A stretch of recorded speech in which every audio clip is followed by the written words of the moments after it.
On February 24th, 2020 at 1:01 p.m., Sarah Boone called 911 from her home in Winter Park, Florida.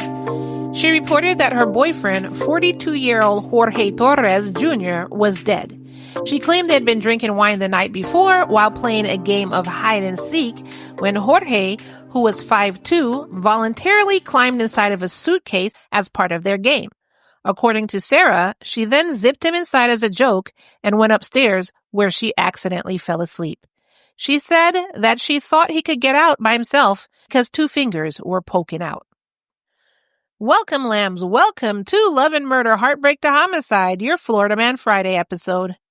Hi, my name is Kai, and if you're new here, take a seat, take a listen all the way to the end, and if you like it, don't forget to subscribe. If you didn't know, you can also subscribe to our Patreon for free, where you still get some benefits, and you wouldn't miss out on any episode that's coming out. Patreon.com/Love and Murder. If you're a returning lamb, thank you so much for your continued support. As usual, it means a lot to me. Also, you can be a sponsor of Love and Murder by signing up to the same Patreon, but you would just choose one of the tiers that I have there to get bonus episodes, case extras. You get intro-free episodes, so none of this intro, we just get directly into the case, ad-free episodes, and so much more. Patreon.com/Love and Murder. The sponsorship tier starts at only $3 a month, where you do get bonuses and extras. Anyways, without further ado, let's get back to your Florida Man Friday episode. The next morning, Sarah claimed she was awoken by multiple missed calls. It wasn't until 1 p.m. that she went downstairs and unzipped the suitcase where she found Jorge dead. Which, by the way, just not for nothing, but this is just a side note. I love the name Jorge. I just love saying Jorge. It just sounds good. Like, I don't know. Anyways, she said she immediately called 911 and told the dispatcher, quote, "My boyfriend is dead." During their investigation, police found 2 videos on Sarah's phone that were recorded around 11 p.m. on February 23rd. The footage showed Jorge struggling inside the suitcase, repeatedly pleading with Sarah, saying, quote, "I can't effing breathe, seriously." Instead of helping him, Sarah taunted him by saying, quote, "That's what you get. That's what I feel like when you cheat on me. You should probably shut the frick up." At one point, Jorge managed to get his fingers through the zipper, trying to escape. Sarah then hit his fingers with a baseball bat until he put them back in the suitcase. In another video, Jorge could be heard calling out for her, quote, "Sarah!" To which she responded with, quote, "That's my name, don't wear it out. Yeah, that's what you do when you choke me." When Sarah was finished recording, that's when she went upstairs and went to sleep. A medical examiner ruled Jorge's death a homicide caused by positional asphyxia. The autopsy also found scratches on his back, bruising on his shoulders and forehead, and a cut lip consistent with blunt force trauma. These findings contradicted Sarah's claims that it was all an accident. When police questioned her, Sarah initially denied remembering the video she recorded. When confronted with the footage, she then changed her story. She said, those videos, that's right. I completely forgot. Yeah. Those videos. I was drunk, and because I was drunk, I both didn't remember that I recorded this, and I didn't realize Jorge was in danger. Sarah was arrested the next day and charged with second-degree murder. Over the next 4 years, her legal proceedings were plagued by complications. She went through 8 different attorneys, 7 of who were court-appointed, but later withdrew due to conflicts with Sarah. Damn. At one point, she was forced to represent herself. She even submitted a handwritten advertisement for legal representation from jail, describing her case as a, quote, "epic opportunity for an attorney." So she's not taking this seriously at all. An epic opportunity for an attorney? What are you kidding me right now? Before trial, prosecutors offered Sarah a plea deal, 15 years in prison in exchange for pleading guilty to voluntary manslaughter, with her serving 85% of her sentence. Why would you offer this to her? Did they not hear what she did to this man? And that's the prosecution offering this to her. I don't care if you wanted her to plead guilty. No, absolutely not. What are you? Okay. Even though her attorney strongly recommended she take it, Sarah said, "No, that's okay. I'm going to convince the jury that Jorge's death was an accident, and I'm going to get a lesser charge. Jury selection began on October 14th, 2024, and Sarah's trial officially started on October 18th. The prosecution, led by Assistant State Attorney William J., argued that Sarah deliberately left Jorge trapped in the suitcase as a punishment and ignored his pleas for help. They then presented the damning video evidence, witness testimonies, and forensic reports that pointed to a deliberate act. Now, part of being a Lamb Patreon, just starting at $3 a month, is I have the entire trial along with Sarah's interrogation in the Patreon, and you get that just by being a sponsor of Love and Murder, and that starts at the $3 a month tier. So if you want to see her interrogation and see how she was, and if you want to see the entire trial, then just go to patreon.com/Love and Murder and sign up for the $3 a month tier.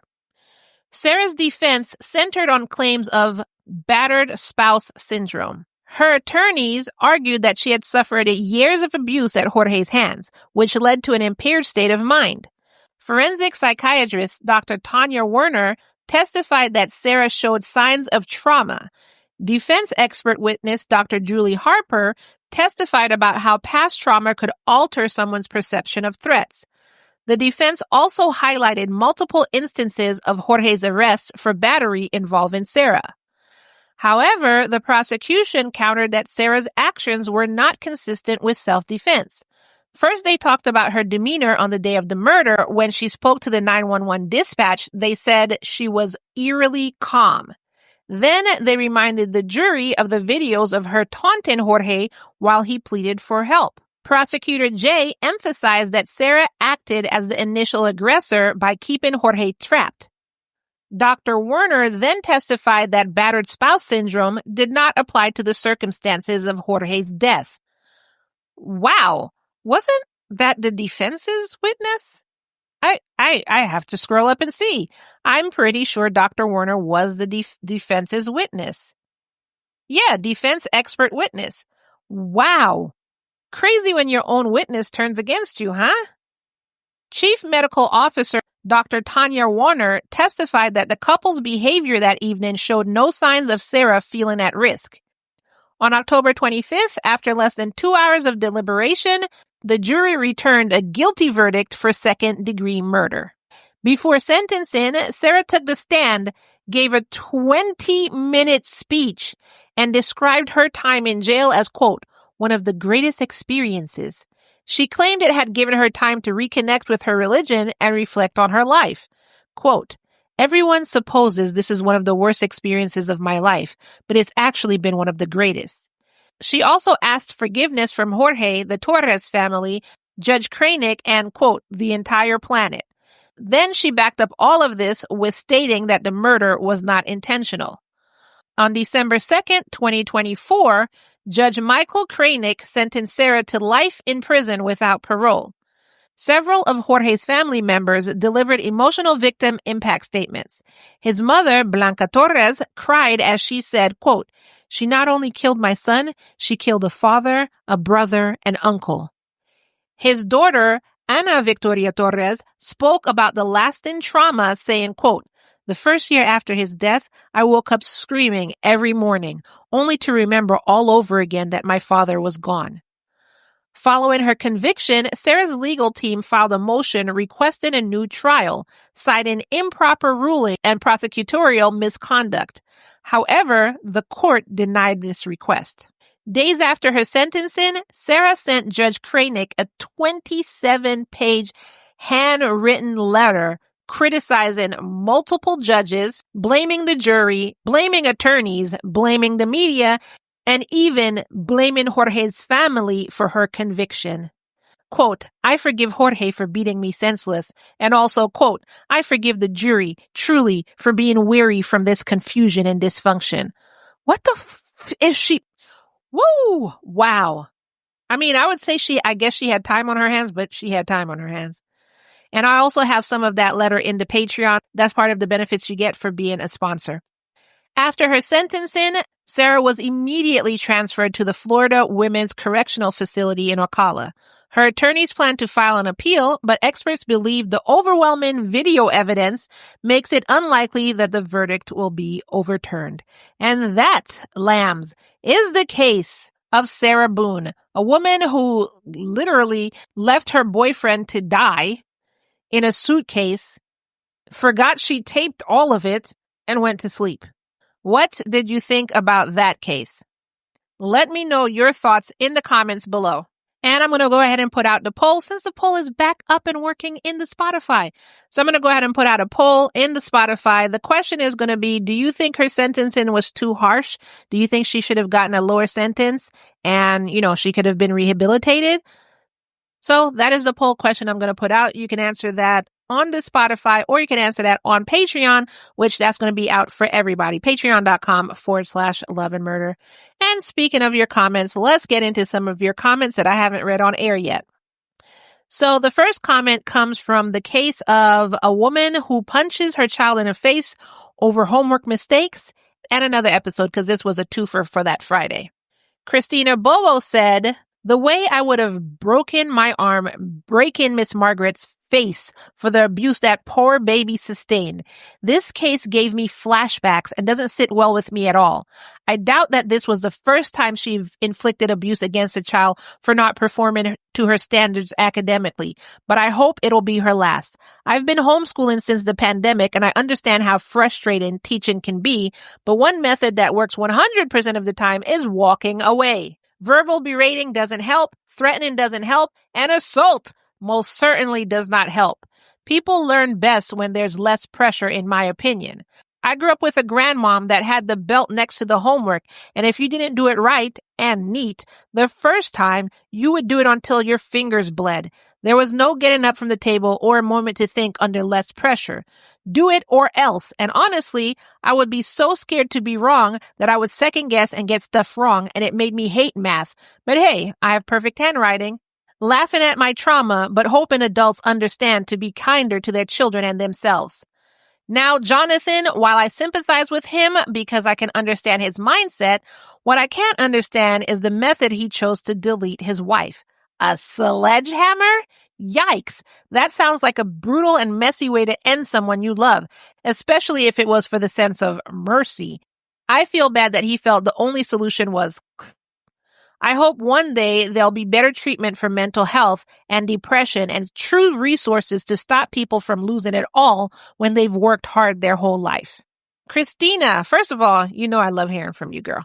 Christina, yes, I agree with this because let's go back to the first case. First of all, yes, I would have broken my hands, arms, legs, feet, toes. I'd have broken everything, look. And I'd have still used my chin to crawl over to her and keep beating her with my head if this woman had touched my child because of homework. So yes. Secondly, I do have the same experience as you when it comes to doing homework and being yelled at because I got it wrong. And just because you yelled at me doesn't mean the answer is going to be right next time. Like, if I don't understand, I don't understand. No matter how angry you get, no matter what's going on, I'm still not going to understand. You're just going to be angry, and I'm just going to be scared of you. That's all the outcome is. I still don't understand though. So I agree with that. And then when I started teaching my daughter, I learned early on to walk away. Yes, because I realized that I was losing patience and I realized I was turning into what I didn't want to be. You know what I'm saying? Stop the cycle. So I walked away, and then I just learned her learning style and we were fine. My daughter was reading by 3. You know what I'm saying? So as an adult, you need to freaking adult. Control your freaking self and learn your child's learning habits. And adjust yourself. And if you're not that person who has patience, leave it alone. Give it to somebody else. That's why it takes a village. Give it to the father. Give it to the grandmother. Leave it for the school. Whatever. If you can't deal with it without losing your shit, then you don't need to be teaching your child. And that's just it. But then again, when somebody teaches your child and you don't like how they teach your child, not saying like they're beating them, but you don't like how they're teaching your child or whatever, you have nothing to say. Let them do it if you're not going to do it. And then in the case of the elderly man killing his wife, yes, oh my God, a sledge freaking hammer? But he said he did it because I think, if I remember correctly, because this happened in January, I believe. If I remember correctly, it was another case of the wife was very sick and the medical bills were piling up, if I remember correctly. So it was another case of healthcare in the U.S., basically. He couldn't find a way out. He's just, the debt is mounting. You know, he's getting depressed and he just couldn't think of a way out. Am I justifying this? Absolutely not. But I'm just saying this is what I'm getting from it. And we need healthcare reform. That's all. I'm not getting into politics. We just need healthcare reform. Next comment on this same case. A user by the name of Stupidity Shouldn't Hurt said, I don't even want to think about what I would do if an adult hit my kid. I would probably lose my you-know-what and would end up in jail for returning the favor to the adult. Look, I already told you, I would break everything on me and still be trying to beat this person. Look, don't touch my child. You didn't push this child out. You don't touch my child. Literally end of story. If you have a problem with her, you come and tell me. That's it. Point blank, period. Because if you touch her, I'm going to touch you. I don't think you want me to touch you, though. But this is actually a podcast of peace. Don't follow in Kai's footsteps. Do as I say, not as I do. So if you missed that case, as usual, that episode link is in the show notes below. You can go back and listen to that crazy episode. And I will read one more comment. This one is from the case of Pamela Cabrera, and it was titled, Mother Struggling with Mental Health Kidnaps and Drowns Daughter. Christina Bobo said, the state of Florida should be ashamed that this woman is in prison when she should be receiving treatment for her bipolar disorder. It's an all-around tragedy because her family lost 2 loved ones when they tried to prevent this and was essentially ignored. I hope they win their lawsuit, and I also hope that Pamela gets an appeal. I doubt that she's going to get the help she needs in prison. Yeah, from the title of the episode, you're like, oh my God, I can't believe it. But listen to the episode. By the end of the episode, you're going to be like, oh my God, I can't believe this. And Christina, I do agree with you. Vicky Stevenson says, hi, lovely. I work for mental health in New Zealand, and we have a coercive treatment between mental health and prisons, which may work okay. Well, first of all, Vicky, I didn't know you were in New Zealand. I didn't even know I was being listened to in New Zealand. So first of all, shocker of all shockers. And second of all, yeah, maybe talk to your well, not right now, but later on. I was going to say talk to your government to talk to our government, but now's not the good time. But we over here do need to have some kind of mental health treatment plan between prisons and treatment centers, like good treatment centers, because some of these people we just put in prison when they actually have mental health problems, like they literally didn't know that they murdered somebody or couldn't realize right from wrong. Like they're literally gone. And then we just throw them in prison. It's like, how is that helping them? So yeah, we need reforms on that too. I mean, mental health issues need to be taken seriously. And I mean real mental health issues, not just people who come out, do what they do, and then say, oh, mental health. Real mental health issues need to have proper treatment, need to be taken seriously. And there's just so much reform that we need. But anyway, Vicky, thank you all the way from New Zealand. Thank you for your comment. And that is all I have for you today for the Florida Man Friday and your comments. Be sure to leave your comments down below. It will be read on a future episode. Thank you for joining me. Thank you for listening all the way to the end. And I will see you in the next episode. Bye.